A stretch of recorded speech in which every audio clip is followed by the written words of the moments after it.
What's up, everybody? Welcome to the Pick Six Podcast, CBS Sports Daily NFL Podcast. It's Friday. That means it's time to make some picks. I'm Will Brinson, the host of this podcast. 8 episodes a week, sometimes up to 10 a week if emergencies should occur, like, say, hypothetically, I don't know, Cam Newton's out for the year or Nick Foles replaces Gardner Minshew. We also do this pick show on YouTube. We're live. Well, not live on YouTube. We record on Thursday afternoon. The show is up on YouTube by Thursday evening. You can go watch it there. If you prefer your podcast on Apple Podcast Forum, you can go to Apple Podcasts, search Pick Six Pod, subscribe, rate, and review. Everyone who leaves a 5-star review, you've done a bunch of them lately. We really appreciate it. If you love the show, go ahead and do it. Shout out to the guy who left the 3-star review and the 750 words that he wrote. That's more than Pete Prisco has written in the last 3 years, right, Pete? No. It's more original content than you've written since you've been here. How long you been here now, Willie boy? Decade? It's a decade, years. Right? Wow. Isn't that long? Aren't you going to be 20 and I'll be 10 like next year? No, mine will be working on 20. But you've been here 10 years already? This is my 10th Super Bowl this season. I remember when he came in a wide-eyed little boy, and now he's grown up to be a irritating older man. Okay, Boomer. Okay, Boomer. Did you see that, Pete? Did you see me get blasted for being a Boomer? Do you What know happened? About do you know about Okay, Boomer? Okay, Boomer. Yeah. What is that? It's just something that popped up on the internet the last few days. No, I haven't seen it. It's a meme where if like an old person tries to chime in on something, like youthful related, then the youth replies, "Okay, Boomer," and just moves along, and it's like taken off. And so like I got okay boomered by this like cavalcade of youths. You're not a boomer though. I know. I'm a millennial technically, and I just get blasted. I'm a boomer, right? Yeah, they've been giving him hell about it on the podcast, and he gets so worked up and mad. So well, I mean, they're running it. he's aged before our eyes, so they must think you're a boomer. Exactly. I mean, I'm a boomer. You can go okay, boomer to me, and what am I going to tell you? See ya. Yeah, no, but it happened in Parliament actually. This young lady who's over in Australia or whatever they call it, I guess Parliament. She was like giving an argument, and some like old man piped up in the middle of her speech. She goes, "Okay, boomer," and then keeps like talking. I mean, it's like the ultimate put down of an old person. I can't wait to use okay, pops is the ultimate put down of an old person. That's true. Well, the okay boomer. Look up okay boomer gifs. There's a bunch of them with like the F word on it. It's like, okay, boomer, shut the bleep up. I mean, like if you said okay, pops to me, I'd probably give you one over the in the forehead. That's an insult to an old guy. With a okay, grandpappy, give me one of those, and I'm going to give you one too. But no, look, I'd rather be old than the alternative. I mean, get old. The older the better. I hope you're calling me grandpappy when I'm 112. That's right. I hope I'm being blasted by youths, as they said in My Cousin Vinny on the internet for the next 50 Utes. Your Honor, the two Utes. The Utah Utes. What? You like the Utes The this two week? defendants. Let's look at the standings. You guys You want like to looking at the standings because you're at the top of them. Yeah, I went 3-2 last evil. week. R.J. No bueno. It happens. 0-5. Yeah, of course it happens. I mean, I've got one lurking. I moved to 31-23, 57.4% on the year. I will obviously take that. RJ down after an 0-5 week, 28-27, 51%. Still not that bad of a year at all. And Pete Prisco, 500 for I'm rising, though. I'm coming. I'm rising. I'm not that far behind. Here I come. All it takes is 5-0 week or 6-0 One week. more 0-5 for me, and I'll be in Pete territory. Yeah, and 5-6. Think about it. If you go 0-5 and I went 6-0 because I got 6 picks this week, I'll be right there with you. Yeah. You guys won't believe this, but the pick six parlay, it lost. In fact, it went 0-3. As my buddy Garrett likes to say when he misses on all legs of a tease, at least we saved some money. You know, like you only put one unit down on the parlay. If you'd bet them all individually, you would have really lost your ass. So okay, Gardner Minshew stunk. That's why that didn't go over. The New England, the Ravens went wild. That's why that went over. And the Packers were dreadful. So yeah, I don't know what happened with the Packers. The under for New England Baltimore is interesting to me. I like the under because I like New England, and I thought if New England was going to win, it was going to be a low scoring game. I think you guys both, or maybe you like the New England. I like the Patriots. I know he liked the Ravens. Yeah. So why would you be on the under if you like the Ravens? It just seemed like the kind of game where the Ravens win. is going to be high scoring. It was a loser. I had the Ravens as a best bet. I didn't have the under as a best bet, but I rode the under because it was a New England under. I was willing to ride it. But you're right. As the game got closer, I was like, if the Ravens are going to win, the over has to hit, right? Like, it wasn't the type of game where Baltimore was going to win 17-10 or something like that. Right. By the way, it sounds like the reason the Packers lost because they had a good time in L.A. Please, no more parties in L.A. Yeah, that's a bad look for them. That's you would think that there's enough veteran players on that team to make that not a reality. I mean, you'd think that they would be like, hey, we're rolling. Let's not go out to L.A. and party and just think we're going to curb stomp the freaking Charger. Oh, yeah. Seems weird. But I mean, look, Bakhtiari's a veteran. Rodgers is a veteran. Balaga's a veteran. Smiths have been around the league for a while. They haven't been there for a while, but there's a lot of veteran players on that team. That's a weird one. You know who's not a veteran? Matt LaFleur. Yeah, but the way the offensive line played, it looked like Bakhtiari and Balaga were probably out until the wee hours in the morning. They were dreadful the other day. Pete, did you get RJ's Kanye reference? His what reference? I'm sure he did. What was it? Kanye has a song called "Please No More Parties in LA." Oh, does he? Yeah, I didn't know that. Devo tells not a big fan. Not a big fan of Kanye. Yeah, Will didn't get it either. He had to get told. In fact, Devo just got in my ear and goes, "Okay, boomer." Kanye was on my flight coming from LA once, and they treated him like he was a king. I said, "What are you holding the line for him for? He's the same as we are. We're all getting on the plane." You like? That was a day. By the way, that was a day at LAX where he smacked around the photographer. I missed it. I would have loved to have seen that. Man, I wish you had caught that. Let's get into the picks. I might have helped the photographer. You definitely would have. You like fish sticks? The Bills. That's a South Park joke. The Bills are at the Browns on Sunday. Over under a whopping 39.5. Can your man Josh Allen go into town, into Cleveland, and beat the Browns, Pete? No. He won't. This one is so fishy, it's unreal. I wanted to pick the Bills. I wanted to pick Buffalo's defense to go in there and play well and limit a bad offense. The line is begging you to take Buffalo. And for that reason, I think Mayfield and offense will wake up and score enough points here to cover that number. I like Cleveland. Well, the line's going to be down to 2.5 for a lot of people, and that'll be begging you to take the Browns because they'll see the 2.5 and say, oh, they'll win by 3. Not me. I'm going to be on the Bills all the way. I'm sitting next to a guy that thinks Josh Allen was the best quarterback in that draft. So if they have the edge at quarterback, I don't see why the Bills don't win this game. The line looks fishy. They definitely have a better. I mean, sure, but the Bills haven't really beat anyone. They're 6-2. I agree. Winning low-scoring games. I can understand it. It's going to be another low-scoring game.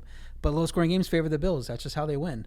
Neither offense has been good. At least Buffalo's D ranks third in points per drive and net yards per attempt, so they can limit Baker Mayfield. I trusted Freddie Kitchens to play a run-heavy offense last week because that's what would have worked. He didn't. Baker was throwing it all over the field, and they got trashed. So if they do that again, Buffalo, I think, is going to win this game. They've won all 3 of their road games. They've proven they can win on the road.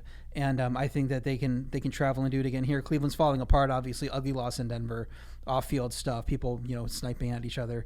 They have to face the Steelers on Thursday Night Football next week, so that's a big game for them. They can't be looking ahead at anybody. Well, it's the difference between playing Buffalo. I don't think they can chalk this up as a win, but they're supposed to win this game. They're the favorites, so maybe they got to run the ball. They have to run the ball. If they run the ball against the Bills have had trouble stopping the run. If they run the ball with Chubb, I know. If they would have ran the ball last week. I think they run it this week. Well, that's that. I played that. That's one of my reasons I went 0 for 5 is I think they'll run it this week against Denver and they can win that game. Yeah, they didn't do that. So if you do like Cleveland, make sure you get it at 2.5 because there's a lot of 2.5s out there. I'm going to get Bills +3. I also lean to the under. It's gotten up to 40.5. We have it 39.5 for our little thing because we send the lines out Wednesday.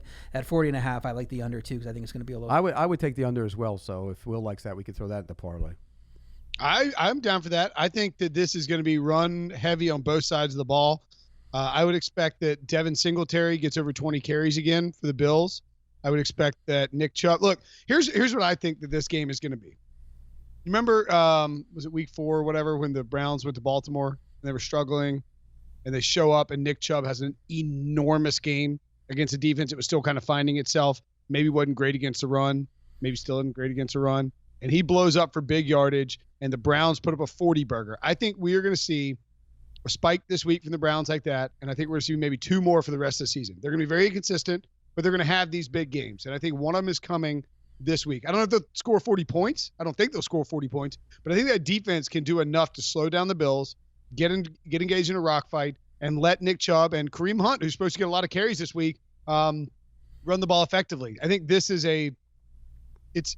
there's no chance they're looking ahead. It's not a Super Bowl for them, but this is a do or die game. I understand that at Denver was too, but this is sort of now the reality. The one concern I have is that they will try to do squeaky wheel stuff with Odell Beckham and try to feed him in the passing game. That would be my concern. So you like the Browns? Browns are one of my best bets, and mine too. And I would be fine with the under. RJ's not in on that one.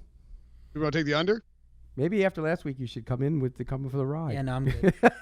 If I'm opposite of Pete, I like my chances. All right, do we want to add the under to the parlay? 48% or whatever you are. Like, I'm creeping up at 48%. Or you're creeping down, one or the other. Yeah, I'm definitely creeping down. Yeah, put the under in. All right, we'll put the under in the parlay. Put the under, yes. Leg one of the parlay. Under. So that means it'll be 33-31. 0 for 1. That'd be 33-31. Make sure you fade the parlay this week. Okay, if you'd reverse parlay. You're a winner. Somebody probably did. Somebody probably did that and won. Oh my God, are people secretly cashing out every week because they're reversing? They're going against. They're fading our parlay and winning money. Let's see, what's it at? It is currently at. Why can I not find the Browns? 40, under 40. So go ahead and take it under 40. It is at 40 minus 115, which means it's probably moving down.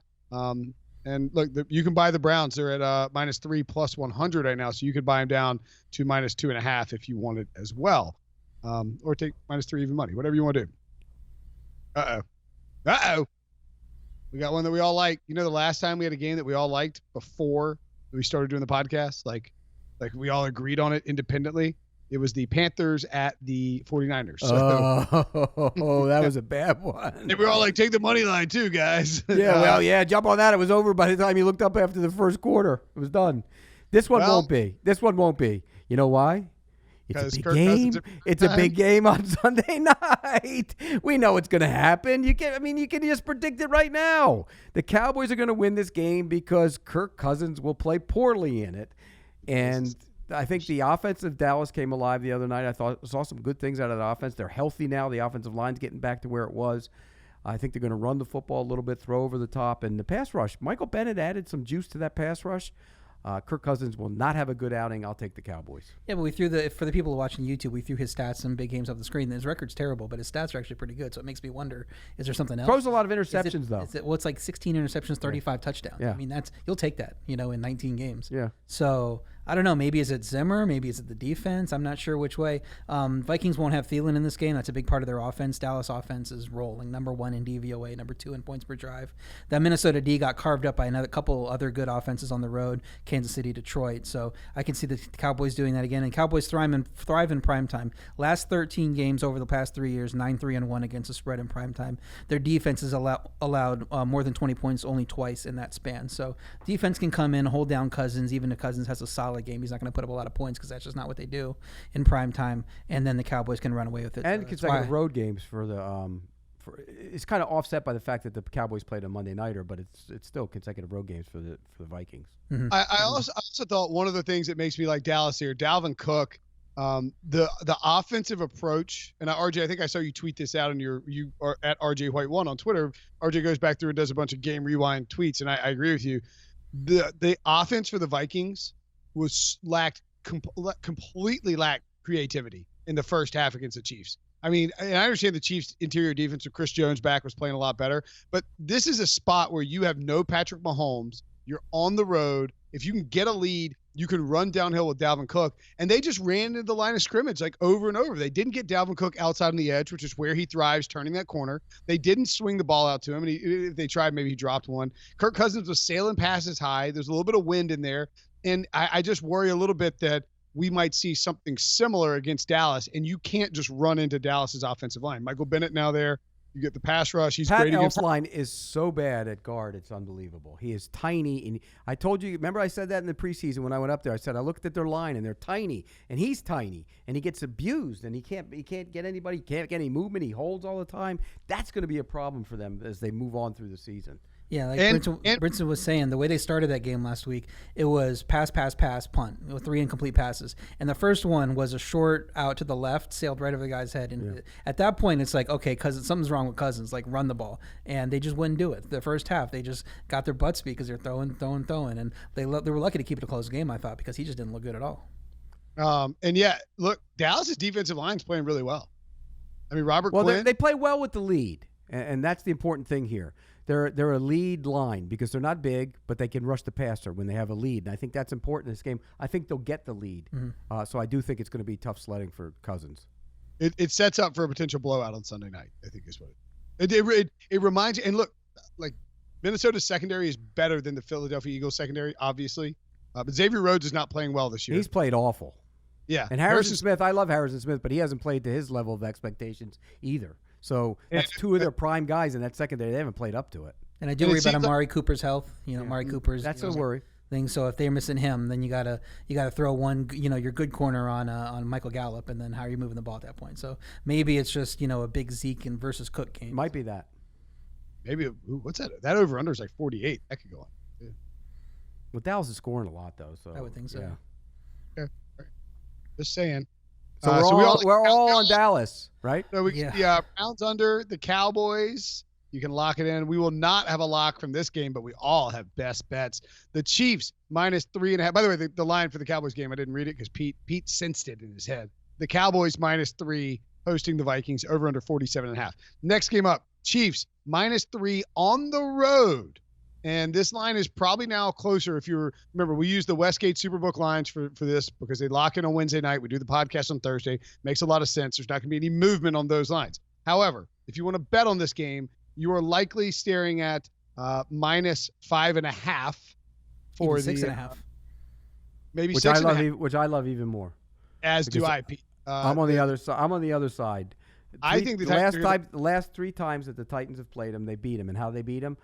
Physically beat them up, and they ran the ball at them. And it's the formula that the Colts used. Even when Mahomes was playing, they beat him up physically and ran the ball on him. I think they're going to be able to run the football. I think this is Derrick Henry in the playoffs a couple of years ago. Same type of game. He will pound them. I'm a little more concerning, obviously, because Mahomes is playing. I loved it even more when Matt Moore was playing. But I still think they win the game. And if you're going to give me 6.5 points, 3.5 points, whatever you're going to give me, whoever plays quarterback, I'm taking it because I think the Titans win the game because they're the more physical team. I don't think their running game is anywhere near what it was in the past because I think they're like, I don't have the number in front of me, but 23rd, 24th in yards per carry. It's just not as strong. But the line had a little rough spurt when they had injuries up front. They're still not great, but they had the injuries. They didn't have Lawan. Sure, but the reason they've been moving the ball lately is because Tannehill's been playing well in the games that they do move the ball. With Mahomes back, Casey's has scored 50 in their last 2 games with him out. I think they'll get into the high 20s at least in this game. Tennessee typically doesn't score much. They're 26th in points per drive, 29th in percentage of drives that end in a score. So even if you do run the ball, they settle for field goals a lot. They don't get into the end zone a lot. The defense relies on keeping the score low, but they played a lot of bad offenses this year, and they're much stronger against the run than the pass. Mahomes can go off because they're like 20th in DVOA against the pass, and I doubt the Tennessee offense can keep up if Mahomes has a 28, 31, 34. What about his injury, though? We don't know how he's going to be. Yeah, but that is true, and that's concerning. But can he move outside the pocket? He practiced in full on Wednesday. Can he move outside the pocket? I mean, practicing in full and moving outside the pocket when guys are chasing you down is a whole different story. That's true. I mean, that is a concern, and it's a best bet for me at the contest line of -3.5 at 6.5. I'm not touching them. I would even, if I did get 3.5 earlier, if you're one of the people that betted early at -3.5, I would consider playing it back in 6.5 because you guys are very strong on it anyway. So you could try to middle it there with the 4 and the 6. Yeah. And you're obviously getting value on each of those there.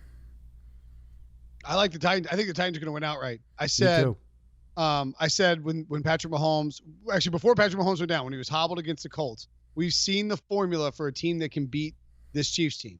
And I think Tennessee fits the bill. I know Green Bay did it in a different way. Minnesota should have done it and didn't pull it off. The Broncos should have done it and didn't pull it off. Andy Reid's doing a great job with Matt Moore. I think he'll do a great job with Patrick Mahomes. I just worry that they're bringing it back a little too soon. I feel like given all the way that I think they could wait. I guess it doesn't matter. I feel like they could be more cautious and bring him back next week. You get an extra day of rest, because of the Monday night game against the Chargers. You feel more comfortable with where he is. And we still don't know that he's playing, right? He's just practicing in full. Yeah, we haven't said he's playing for sure. You practice in full on a Wednesday. You're going to play unless you have a setback. Right. You would think, but...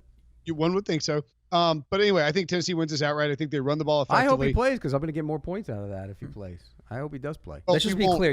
You guys are taking Ryan Tannehill and the FedEx offensive coordinator against Andy Reid and Patrick Mahomes. True. So let's just we are. think about that before you put a lot of money on this game.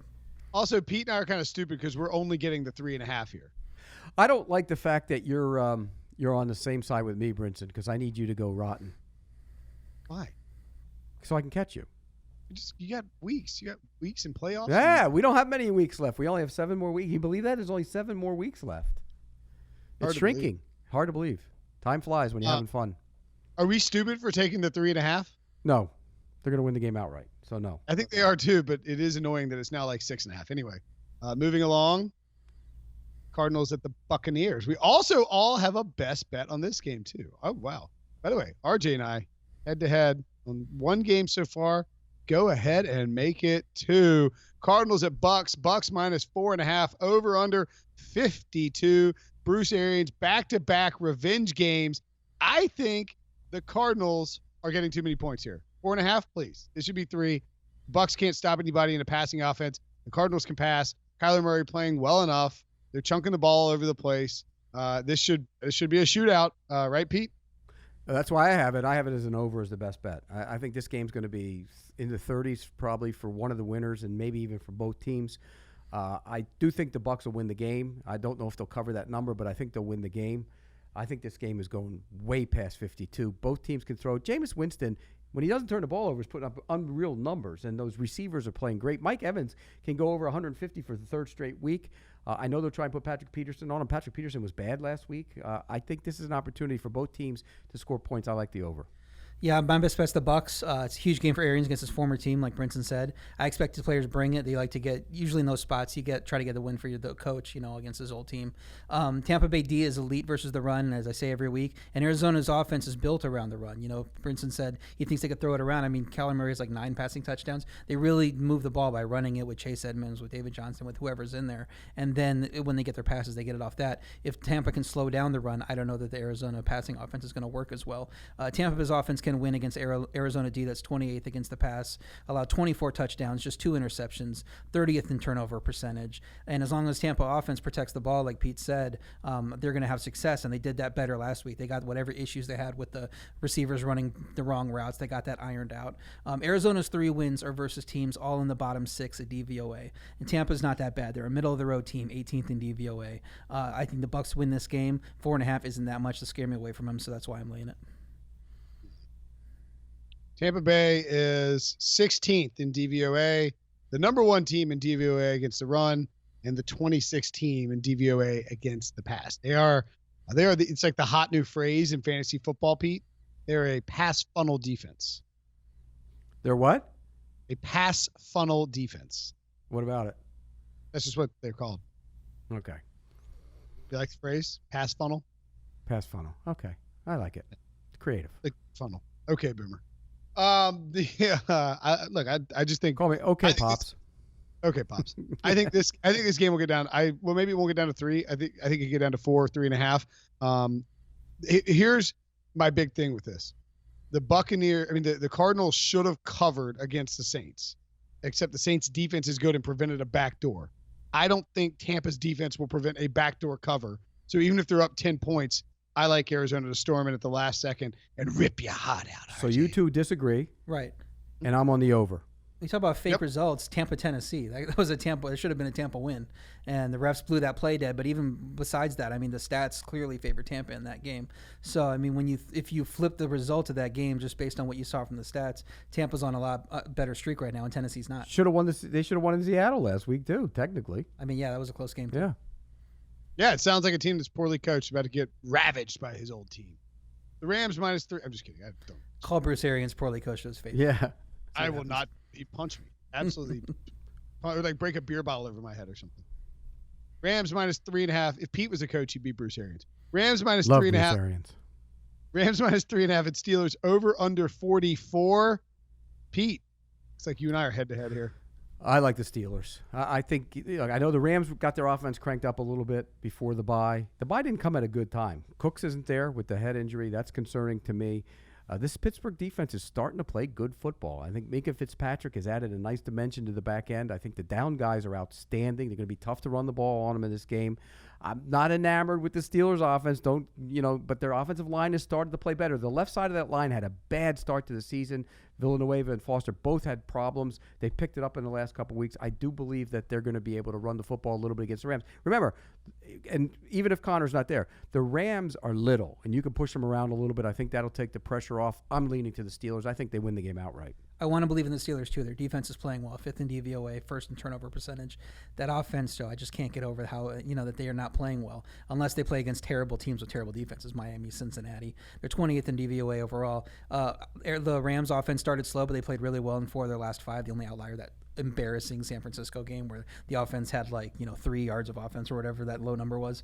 The Rams D slightly better than Pittsburgh in terms of DVOA, so I think they might be getting a little bit written off in terms of, we all know the Pittsburgh defense is playing great, but nobody really talks as much about how well the Rams defense is playing, and they're better now with Jalen Ramsey, obviously. Then you look at the spot for the Rams. This is actually a really good spot for the Rams, which is why they're my lean in this game if I'm going to lean one way or the other. They're 6-0 in the Eastern time zone since 2017, so that whole West to East does not matter to them. McVay knows how to travel. And when you look at road favorites in general off a bye, they're 35-23 since 2011. It's about a 60% cover rate. 15-5 in the last 20. So it's a good spot for the Rams. Teams like them usually cover coming off a bye when they're short favorites like this.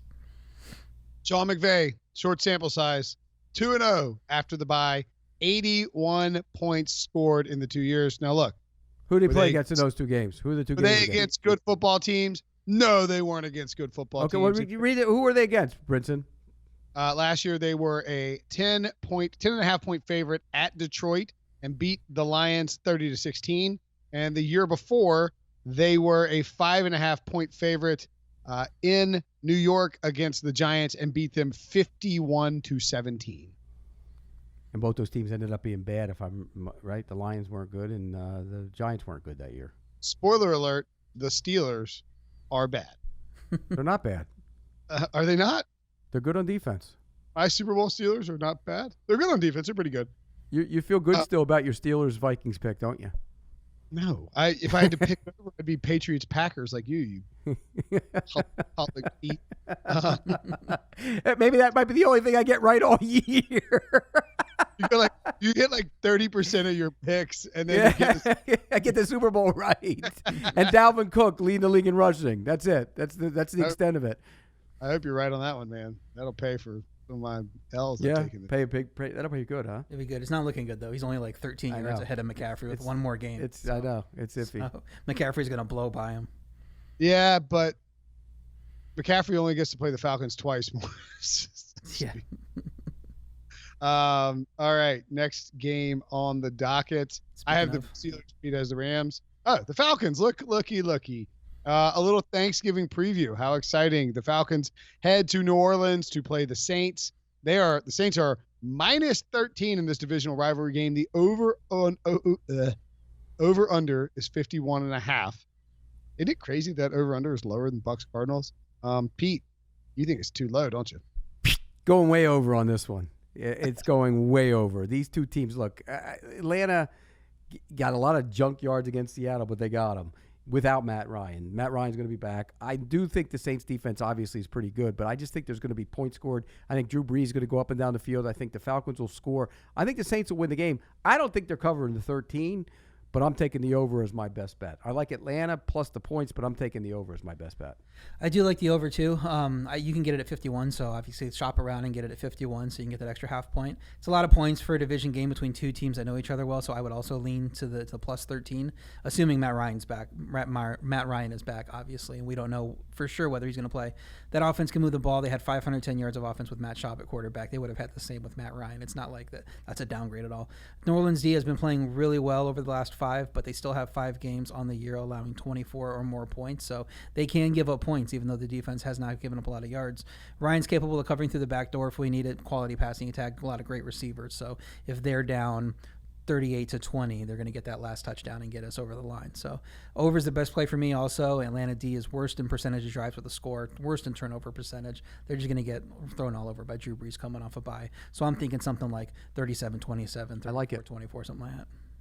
Does it concern you that the under is 8-6 in the last 14 games between these teams featuring an over/under of 50 or more, or that it's 1-3? The over is 1-3. Sorry, excuse me. The under is 3-1 in the last 4 games, just to keep consistency. No, that's nothing. 3-1 is no. It's not that. Oh, the Thanksgiving game. The Thanksgiving game, the over/under was 61.5. That was ridiculous. 51 is low for these two teams. They play again on Thanksgiving this year, don't they? Yeah, they do. Yeah. In fact, they're that's a night game, right? There's 2 matchups. There's two this week. There are 2 matchups: Lions and Bears, and Falcons and Saints that are rematches on Thanksgiving. Yeah, 3 weeks, right? That's 3 weeks from today. That's pretty fast. By the way, the Saints. Yesterday. The Saints from yesterday. As we say when we do this parlay. I said 3 weeks from yesterday. Yeah. Yesterday. Good job, Pete. Right. Okay, Boomer. Okay, Boomer. Okay, Boomer. Okay, Boomer's the new fun fact. We need somebody needs to start up a Twitter handle. The Saints, by the way, on a 3-0 against spread streak against the Falcons, if that matters to you at all. I like. So who do you like? Who do you like? I lean towards the Falcons because it's 13, and I think they could score late. But you're not in on the best. You're not in on the best bet to make it. You don't like the over? I mean, I'll take the over. Okay, so we put in the parlay. So it'd be Cowboys, the Falcons over, and the Bills under. That's what we have so far. Correct. Unless we come up with another one, and we could go out on a limb and get the 4-teamer to try and get everybody's money back. I got another one for you later. He does? Mm-hmm. Oh, he's got another one. I know what it is. Okay. How about the 49ers game? I had a hard time with this game. I had a Seahawks, really hard time. Is this where you're going, RJ? No, I mean, what's the one you were going at? Because right. I want to talk about the one you're going. The Seahawks game was an over possibility for me. I just don't know if everybody else is going to like the over. Yeah. The one I'm talking about, I was looking at the expert picks page, and I saw you both matched up on one of my best bets, which is Dolphins plus 10. I like the Dolphins. Yeah, I like the Dolphins plus 10. It's insane. Absolutely. So let's throw that in the parlay then. Okay, let's throw that in the parlay. Right, Fitzpatrick's. You talk about a team that's going to get a backdoor cover with their quarterback. That's it, right there. Right. Well, let's run through that game real quick. Colts minus 10, hosting the Dolphins, over under 44. Is it Jacoby Brissett? Is it Brian Hoyer? I don't know. It doesn't matter. I mean, Indy doesn't run away with any game. Their biggest wins by 7. Every single game is close. With Hilton, T.Y. Hilton's out. So Brissett, if he plays, he's not 100%. If he doesn't play, you're getting Brian Hoyer in there. You can't expect him to run away and win by double digits against, quote unquote, the worst team in football. But they covered their last 4. So I mean, they're not really the worst team in football. I heard you guys talking about that on HQ. Before we recorded. The Bengals are the worst team. Bengals, yeah. So. With those 4 straight covers, the offense isn't completely clueless with Fitzpatrick. They know how to move the ball. It's not crazy to think they can even win this game, if Brissett is hobbled, but they'll keep it within 1 score. So it's a Dolphins plus 10 is the best bet for me. People can get, because the news is more positive on Brissett, you can get 10.5 and 11 as of Thursday afternoon. Get 10.5 or 11 because I love the 10. They're gonna cover. It's gonna be a single digit game. It'll be worst case scenario. You're gonna get a backdoor cover on this, and they'll score late. Fitzpatrick's capable of doing that. They'll lose by 7, but they're going to cover that 10.5 for sure. Fitzpatrick's the backdoor king, and they're playing well for a bad team. They're playing hard. They play hard. They're undermanned, but they play hard, and they figured out a lot of guys. A lot of those young linebackers have figured out some things. They're playing hard. They're playing tough. Because they clean house with all the talent. Yeah. They trade away for picks, and now it's prove your spot next year if you want to be on this team. I like teams are playing hard. It kind of proves that Brian Flores. I know Wilson talked about it a lot before the season. He thinks he's a good coach, and everybody's dogging on him, going 0-16, whatever, and that they might tank. It's like, well, this guy's not going to tank. He might actually be a good coach, and I think that's starting to come around now. They're playing hard now that the offense just isn't completely shot in the foot with Rosen at quarterback. The young linemen are getting better. The offensive linemen are getting better. They're still not good yet, but they're kids. I mean, they're getting better, and that's the most important thing. I think Gesicki's starting to catch passes. I think this. I like the Dolphins. I should have made them a best bet too. You can do it if you want. Throw it in. Throw another one. Give me 7 for the week. All right, there you go. I'm going to add it to the rundown. Dolphins plus 10. Okay, so let's look at Pete's best bets. Well, the Dolphins are now added to that too, so he got 7 of them. The Dolphins are in fact on the screen right now, Pete, as you can see. Good, just run the list. Oh yeah, I see it. Yeah, there it is. Okay. What else you got? Okay, Cleveland minus 3. I think I'm getting suckered into that one, but call me a sucker. Tennessee plus 3.5. I think they win that game outright. Dallas -3, and the Kirk Cousins can't show up in the big game bowl. I like the Steelers to win that game outright against the Rams. The over again in the Arizona-Tampa Bay game, and the over in the Atlanta-New Orleans game is my 7. You know what that means? It's time to put it up, RJ, just for you. I'm going to put it up again. 2-5. 7-0. 7-0. There it is. The 7-0. You would think at one point he would flip his hands at one point so he would get it because he does it the wrong way. There you go. 5-2 for Pete. No, 7-0. I don't want 5-2. I need 7-0. I think you take 5-2. I take 5-2. Don't get me wrong. I'd be begging for 5-2. Real quick before we let you go, Pete. Do we have time? Do I have time to ask Pete a general question about? Yes. Okay. Do. So quick. Okay. I'm curious what you guys think about the last week, how the home teams on Sunday went 12-0 straight up and against the spread after a big road run throughout the season, and whether that's like just an aberration, a trend, something we'll see moving forward. And you know what I mean? Like is it because we were all like, oh, home field advantage is done, and then all of a sudden the home teams just sweep Sunday. It's evening out. It evens out a little bit. It always evens out. That's why I'm hoping my picks even out at some point too. But usually it evens out. So that's all that was last week. Yeah, I don't think you can count on it either way. You can't say go all over the home teams now just because they all went 12-0 on one Sunday. But I think it was 72 and 44 for the road teams going in against the spread. You can't just say they're going to cover at that clip because they never do. I mean, the season. So it was inevitable. It happened. Had to happen when I took a bunch of road favorites and trashed my picks. So thanks for that. But it's bounce back weekend, RJ. It's all behind you. It's all behind you. You're going 5-0 in the contest. Exactly. I feel it. I'm going 7-0 with my best bets. Willie Boy is going whatever. How many do you have of mine? Because whatever you have 2 of mine or 3? 3. Oh, so you're winning those 3. The rest of yours are going rotten. I only picked 3 games. That's all I got of my best bets. So you're 3. No, you got more than that.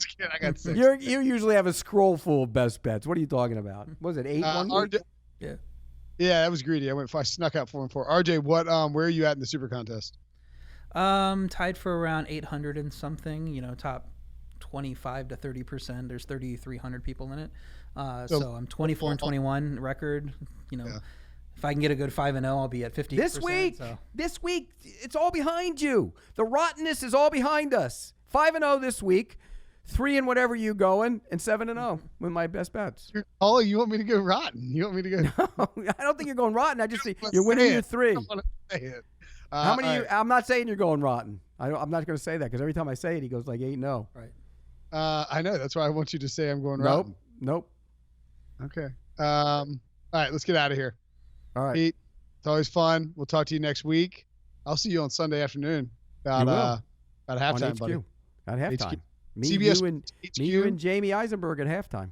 That's right. And you could also watch me, Ryan Wilson, and John Breach at 4:30 on Friday afternoon. If you're listening to this on audio, or if you're watching on YouTube, it's tomorrow. If you're listening on audio, it is today, this afternoon. Fire up CBS Sports HQ at 4:30. And if you just throw on HQ basically at any time, you will see Pete Prisco on there. Also, because I keep forgetting to mention it at the top of the show, R.J. White puts his picks on Sportsline. Sportsline.com/join.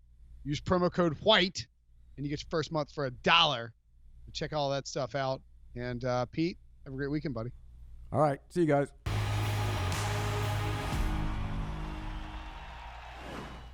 All right. Time to get down to the rest of the picks for this week. Pete Prisco has departed us. One of these days, I'll say it, and it'll be sad because he'll really be gone. Probably in like the next 3 to 4 months. Who knows with him, right, RJ? That's right. He'll be he'll have to go back to the day spa and get the new clone to replace him, and what if CBS just kept cloning Pete? Like I could see that being a thing. Like I would not rule it out. Yeah, this is why they've been making him do all this video and audio to capture all of his individual catchphrases. And so because we always joke, like I'd love to have like a little Pete doll, like a little Prisco doll with like a little string on the back, and you pull it. It's like, I want a turkey sandwich, or like leaves turn brown. Like various like little like. You blocked. See ya. Oh man, I'm here for it. I'm not here for Jets Giants. This is a terrible game in MetLife Stadium. Both teams the Jets are the home team this week. Jets at home, unfortunately, underdogs because they lost to the Dolphins on the road last week. The Giants -2.5 at the Jets. Over under 43.5. What do you do here? Stay away? I don't play the spread. It just seems like where it should be. I mean, you would think the Jets probably have a little value. The Giants are going to be playing this game without Evan Ingram, without Sterling Shepard.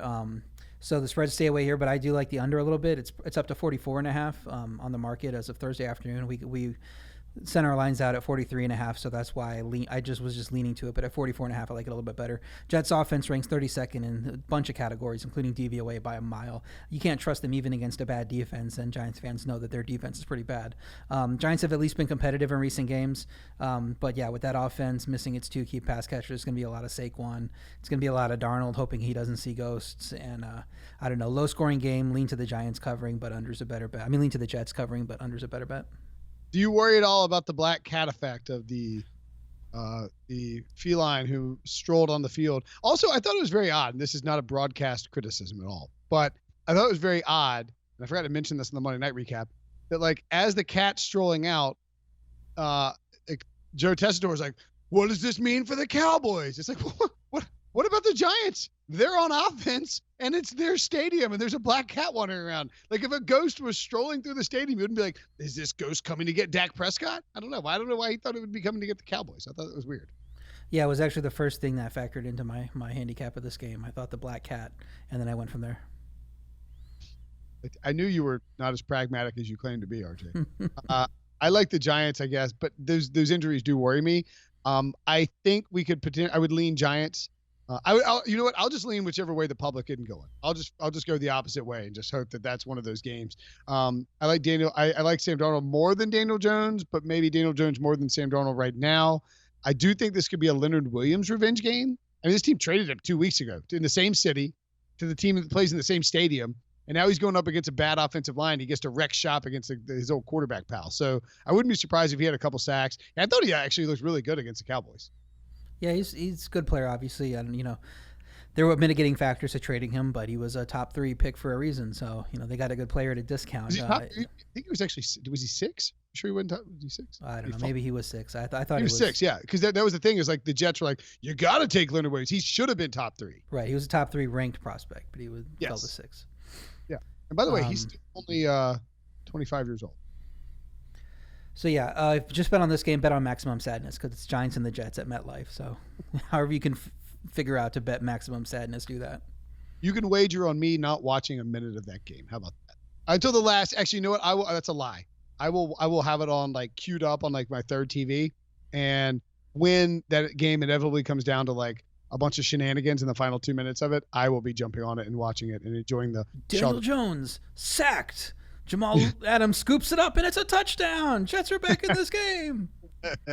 Jets are back within 3. Ravens -10 at the Bengals. The over-under in this game, 44.5. The debut. I don't have the doll ready yet. It will be soon. Little curly-haired, redheaded fella. Ryan Finley going right back up here. Look at that. Look at that. Look at that curly. If you're watching on YouTube, you could see. By the way, the picture of the picture of Daniel Jones, terrible. Get a new picture. You need to go to the NFLPA and say, hey, look, I look like Forky with these from Toy Story 4. I need a new picture. What on earth is this picture? It drives me nuts. He's much better looking than that. This is not what Daniel Jones looks like. He needs a new picture. It bugs me every time. Ryan Finley, on the other hand, got a little some Bama bangs going in his headshot. Fourth round pick, making his first start out of NC State, led the ACC in passing with 3,928 passing yards, also had the highest completion percentage, 67.4 in the ACC last year, and lucky him, coming off a bye, no A.J. Green, he gets to play the Baltimore Ravens, who just beat up on Tom Brady. I do think, however, RJ, this might be a look-ahead letdown spot for the Ravens. I kind of like the Bengals here. It's definitely a letdown spot for the Ravens, but I just can't take the Bengals the way they're playing. And, Cincy's D ranks last in yards per rush, net yards per pass attempt, 31st in DVOA. Baltimore's offense, number 1 in plays, yards, and points per drive. I mean, They might sleepwalk through this game and only win by 8, and they don't cover. But, I don't think there's any way the Bengals win this game, so I can't take them. Can we expect the offense to be better with Ryan Finley? I mean, it's not like Andy Dalton was the problem. He seemed to be like the only functioning part of that offense. Baltimore's D's getting healthy. We saw it last week. They're coming off of 2 good games versus Seattle. They gave up 16 points. New England, they gave up 20 points. The earlier game here was close, 23-17, because Cincy returned the opening kick for a touchdown. It was all Baltimore from there. They dominated the stats. I think we'll see a similar game, probably a better result this time. Ravens win something like 28-10 or something where they could probably score more and they don't, but the Bengals still aren't able to cover.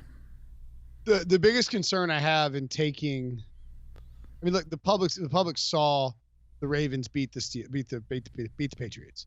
The last thing they saw about the Steelers, about the Bengals, is that the Bengals are terrible. The Bengals lose to everybody. They're winless. So it's the team that beat the Patriots against a winless team.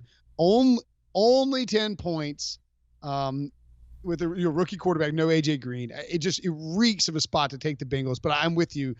The Bengals are so bad at backdoor covering. They can't even storm through the back door. Like Zach Taylor, supposed to be the Sean McVay Jr. or whatever. He runs the most lethargic late game offense. I do wonder though with Ryan Finley if they might not be a little bit more aggressive. Andy Dalton has sort of looked defeated getting up there. He just doesn't want to deal with it anymore. Maybe Finley will be a little more try hard. So I'm like in my picks pools, and we have to make picks against the spread for every game. I'm taking the Bengals and I'm doing it reluctantly. I actually queued up a picture of Lamar Jackson first. I was like, this is a donkey pick. Give me the Bengals. Panthers at Packers. Packers -5. Carolina Panthers bounced back very nicely last week. Packers looked a little hungover in LA, and you think they will bounce back this week against the Panthers. Yeah, the Packers offense was atrocious. They're 6th in DVOA overall, 8 points per drive. I'm not willing to say that this is like their downfall. I think they've established how good they are, and they'll go back to that. The Packers D struggles to stop the run. It's going to be a problem against Carolina, obviously with Christian McCaffrey. But it's going to be cold in Green Bay, possibly snow, possibly icy field, and that's key because we're talking about Kyle Allen from Arizona, played college in Texas, never plays a cold weather game as far as I know. I'm not going to go game for game, but this is going to be a shock to a system. Whereas you get Aaron Rodgers 10-5 against the spread in his last 15 when the temperature is 35 or lower, per our John Breach in an article he wrote about the weather, I believe on Wednesday. Packers have a great weatherman, John Breach, by the way. What is he? He's our resident weatherman. John Breach.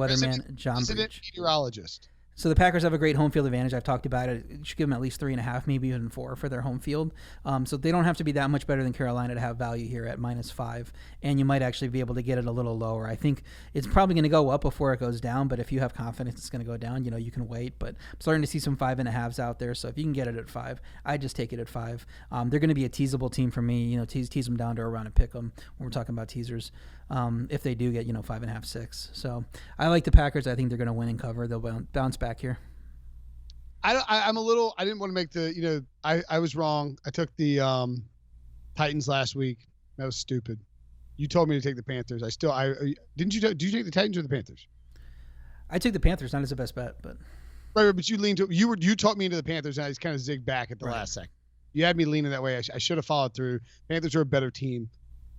I am a little worried that they haven't, this is just anecdotal as someone who watches the Panthers frequently, they have not been very good when they go to Green Bay for whatever reason. I do think, however, that the matchups are favorable for Carolina in the sense that Green Bay is not good against the run defensively. They don't stop the run, and Christian McCaffrey is playing at an MVP level. Kyle Allen, I'm assuming, did you go back and watch the Panthers-Titans game again? Yeah. He threw the ball down the field pretty well. Yeah, and Titans lost Malcolm Butler in that game too. Not that Malcolm Butler is as good as he has been in the past, but that's also going to stretch their depth in the middle of a game. So that has, I think, something to do with it. That helps. Sure. I don't know. I just thought that he looked pretty good stretching, throwing down the field, and that was impressive to me. And that's going to be big if they want to try and make a playoff push. Kyle Allen has to be more than a game manager at times. He has to be able to stretch the field. Maybe he can do it against this team. I would lean Panthers here. I think they'll keep it close. I think they could storm through the back door maybe. I think Christian McCaffrey and that defense will keep them in that enough. But I wish the Packers had gone and won that game. I would say won against LA. I'd feel a lot better about it. Lions at Bears. We're head to head again here. Jeez Louise, RJ. Why are we fighting this week? Bears -2.5. hosting the Lions. Or a better question, over under 41.5. Better question, why the F am I taking the Bears? I don't understand why anyone would take the Bears with how their offenses look. This is a very weird line to me. Detroit was also plus 2.5 at Oakland. And aren't the Raiders better than the Bears, wouldn't you say? I mean, does anybody would take the Bears on a neutral field against Oakland? I mean, they played on a neutral field, and Oakland beat the hell out of them for the first half, and Bears got back into that game. I think it was Chase Daniel, right? Chase Daniel played that game. Mitch Trubisky is in this game, so maybe we'll see Chase Daniel in the second half, and it'll make a difference. Both these teams are struggling. Lions stay in every game, though. They seem better than their record, while the Bears do not. You know, they have to come back, and they get down like 36-10 against the Saints and make the score look competitive, and get down against the Eagles and come back and make the score look more competitive than it is. NFL is a passing league. Detroit ranks 4th in net yards per attempt and 5th in pass DVOA. Chicago has one of the worst quarterbacks in the league leading their offense. So even though Chicago has a great defense, I think they can only slow Stafford down so much. Also, the Chicago run defense has fallen off, and I don't I've said over and over, I don't have confidence in Trubisky to play well, even against a bad defense. So this boils down to Stafford versus Trubisky, and Stafford's getting points. So why would you take the Bears? It's a very fair point. I don't have a great explanation for it. I do think, though, that when you look at this defense for Detroit, they're not very good. You know, you can run on them. And what the Bears have sort of discovered the last couple of weeks, David Montgomery can be a bigger factor. Hey, Matt Nagy, glad it only took you 7 weeks and you basically lost a season as a result. And I think he's going to have another big game this week. I think Montgomery steps up in a monster way, runs the ball well against Detroit. The over-under is rancid here. If you like the Lions, it's 41.5. I mean, that's a really low over-under for a team that doesn't play a ton of defense and that typically gets involved in shootouts. And when you look at what the team total is, I believe the Lions team total, I mean, it's obviously correlated to the spread and the over-under. I mean, the Lions team total is 20. Okay. I mean, you're telling me that Matthew Stafford's not going to have more than 2 touchdowns? I mean, if that's the case, then I'd like Chicago to keep it close in this game and maybe win it. The other thing, Chicago's only allowed 20-yard passes or more down the field, and only 3 40-yard or more passes down the field. And I think that's where I just think it's a case of Chicago's strengths line up against Detroit's strengths. They can nullify them. And then Detroit's weakness lines up against the recently found strength of the Bears, which is running the ball. Look, could the Bears be up 3, up 7 late in this game, and then Mitchell Trubisky ends up with his pants down in the middle of the cafeteria and the ball fumbling away from him and Darius Slay scooping it up and running the end zone? Absolutely. This happened against the Chargers, but I think that the Bears will hold serve here. And if they don't manage to poop their pants at the end, they will win by 3 points or more. So, yeah, the over-under is 41.5. The Lions will be at 38, and it'll be up to the Mitchell Trubisky offense to get him over the line to get that over. So he's playing so badly. He's so bad. He's missing everybody wide open. They just got to get the ball out of his hands. So he has 5 passing touchdowns. That's pathetic. Seahawks that's the last game. Seahawks at the 49ers. Well, this podcast went fast. Seahawks at the 49ers. 49ers minus 6.5. Over under 46.5. We both are in firm agreement on this over, I believe. I'm surprised that we couldn't get Pete to get in on that. I take it now because it's going to get up to 48 before Monday. This is it. I think that, and this has always been true, but I think it's a little bit more true in 2019 because of all the different places you can bet. Like you don't see these Monday night games steam up as much until like Monday. You know what I mean? Doesn't that tend to be true, you think? That's some of it.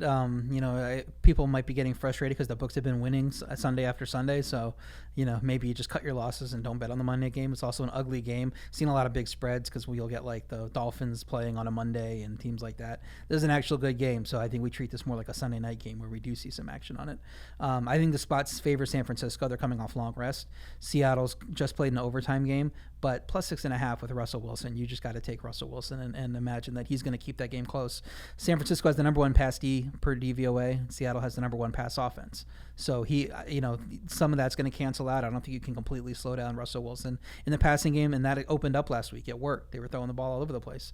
And if they add Josh Gordon to the mix here and there, they get him a few snaps, probably not going to play the whole game, but it's not like they need him because Tyler Lockett's playing well, DK Metcalf's playing well. I think they'll have some success. Seattle can also run on San Francisco. 22nd in yards per rush allowed, 20th in rush DVOA. and Russ protects the ball. That's how San Francisco is getting, running up the score locks. They're getting these defensive touchdowns. He's only thrown one interception. If he does that, protects the ball, they don't turn the ball over, maybe get one fumble. It'll keep the game close. Then Seattle has given up multiple non-offensive touchdowns in both their losses. So that's where San Francisco will be looking for that and try to get that pick six going. But if Seattle avoids that, they're going to cover. I think it's going to be a high-scoring game where Russ is keeping up with the 49ers. I don't think the Seahawks defense is stopping them very much, and you're going to see something like, 31-28, 31-30 by the time we're done. Yeah, I'm with you. And I like this. I like the Seahawks to cover, and I like the Seahawks to win. I wish it was against somebody else. The Seahawks are not very often underdogs in terms of primetime games since Pete Carroll got there. They're just not. Russell Wilson has a very good record. I think it's like 9-3 against the spread as an underdog.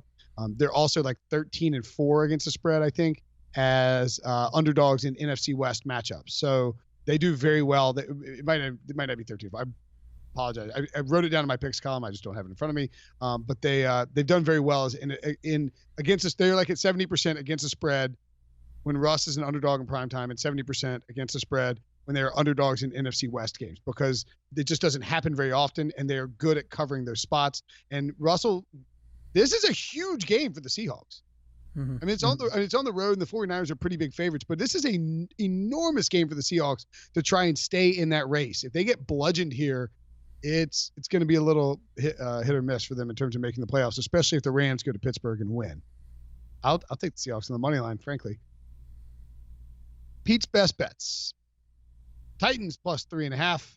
Over Cards Bucs 52. Steelers plus 3.5. Browns -3. Saints Falcons over 51.5. Cowboys -3. And Miami plus 10 at Indianapolis. RJ, your best bets for this week are Kansas City -3.5 at Tennessee, going against both you guys. Tampa Bay -4.5 against Arizona, going against at least one of you there. Green Bay -5 versus Carolina. They're going to bounce back. Detroit plus 2.5 at Chicago. I don't understand that line at all. Miami plus 10 at Indy. You could probably get it a little higher based off Thursday's the way the market's going. And then Dallas -3 versus Minnesota. Don't put too much stock into that because we all love it and we see how those picks go. That's right. And then my best bets, I got a 6-pack pick. I picked 6 of them. Get it? Cleveland -3 at home against Buffalo. I wish the Westgate hadn't screwed us and given us. Obviously, you like 2.5 better. That's clearly a key number. So if you can find it, it's even money. Cleveland -3 right now. I would take it. I would buy it down to probably -2.5. Arizona plus 4.5 at Tampa Bay. Backdoor action. The Rams -3.5 at Pittsburgh. That line stinks, and the Rams are going to roll them off a bye. Dallas -3. RJ and I mentioned that's the kiss of death game there. Tennessee plus 3.5 at home against Kansas City. Again, you can probably get that at 6.5 once Mahomes is ruled out. So wait on that one. And then Chicago -2.5 against Detroit. For some unknown reason, I am betting on Mitchell Trubisky for the second time in 3 weeks. As a favorite. He should have covered 2 weeks ago against the Chargers, though. The Pick Six parlay. 0-9 on the year. Is that good? No, but I mean, most of these payouts we're talking about plus 800, plus 900. So you got to expect you're only going to hit one or two maybe.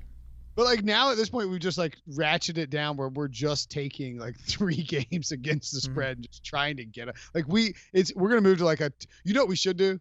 Just be soft as butter and go do like a 2-team favorite money line parlay that pays out. It's 0.75. Baltimore and the Saints is our parlay this week. Money lines pays you -330, probably something like that. So that's right. Yeah, you bet 100, you win 30. You win $3.33. Our actual parlay is the Browns and Bills under 40. I think ours is 39.5. You can get it at 40 right now. It'll probably drop down to 39.5. By the way, that game, we didn't talk about that. That game feels ripe for bad weather. I have no idea what the Cleveland forecast is. That game feels ripe for bad weather. I'm going to look it up very quickly. I know that it's preferable when we Google on the podcast. Okay, 0% chance of precipitation right now. 17 miles an hour wind on Sunday per chance, though. If we get 17 miles an hour wind with Josh Allen and Baker Mayfield, there's going to be 22 points scored in that game. Nice. All right, so we like that under there. I'd go ahead and play that under straight up if you're out there listening. Cowboys -3 at home. And the Atlanta, New Orleans over 51.5. Would you anticipate that moves up? Yeah, I would think so, because at some point Matt Ryan's going to be ruled in. It looks like he's trending that way. So if that happens, people will start saying, "Oh, they're going to score some points." It'll start ticking up. It'll get closer to 55, I would think. 53.5, 54. In other words, I would go ahead and play this parlay. I wouldn't wait till Sunday to play this parlay, because if the weather comes in Cleveland, if there's a bunch of wind, that will drop down to 37.5. And if Matt Ryan's ruled in officially, that line will jump up. So go ahead and play it. We're going to have Browns Bills under 40, Cowboys -3, Atlanta New Orleans over 51.5, and the Miami Dolphins +10. That's where we're going to lose it. Dolphins +10. Yeah. The late. I don't see how. I mean, the way they're playing, I don't see how. But it's the Dolphins. They could throw a stinker out at any point and lose 38-3. So who knows? I mean, the Colts could maul them in the run game and just go downhill on them all day and just destroy them for all we know. Right. But I like this parlay. I think it hits. I wouldn't be opposed either if you wanted to put the if you're betting on this parlay. Here's the other thing you could do is you can bet 3 teams and bet the Browns under. Go ahead and bet it now. Bet the Browns under, the Atlanta over, Dolphins +10. Maybe even buy the Dolphins at 10.5 because it's part of a parlay, because you're just ratcheting the juice around a little bit. You know what I mean? That's not crazy. Yeah, I mean 10.5 is going to be out there right now because Brissett's trending in the right direction. So in the market is, I checked it before we started. 10.5 is all over the place. Or we'll wait and do this then. If Brissett's going to play, go ahead, because everybody should be able to do this. You should be able to put 2 bets in and leave 2 open spots. Depends on what your book allows. I think most books allow that, right? But I was going to suggest if you leave 2 open spots, your first open spot is the Miami game, and you come back and add the Dolphins at whatever the market ends up being, because it's not going to be single digits. It's not going to close at single digits with all these injuries. So that would be one spot to do it. I hope it runs up to like 11 or 11.5 if Brissett plays. Entirely possible. And then if we get all 3 legs of that, then just switch and go Cowboys money line on Sunday night. Mm-hmm. Is that crazy? Yeah, if you can do that, do that. It's a lot of work, huh? Maybe just bet the parlay. Just bet the parlay and then sprinkle a little bit on the opposite of the parlay just in case it goes 0-4. That's actually a good idea. All right, RJ. As always, you can follow RJ White on Twitter, at RJ White 1. You can read him on Sportsline. He puts all his picks there. Go to sportsline.com/join. Use promo code White. You will get your first month for $1. We have our Facebook group, private. I'm going to jump in there. In fact, it's usually on like Thursday evening. I'm going to jump in there for a little bit and answer some lineup questions and ad drops and all that. Go to facebook.com, search Pick Six Podcast. It'll be a private group you ask to join. And then leave a review, a rating. Anybody who does it, we greatly appreciate it. If you like the podcast, if you get anything out of it at all and you like it, go ahead and go to Apple Podcasts on your little phone app and leave a review. RJ, talk next week, buddy. Yes, sir.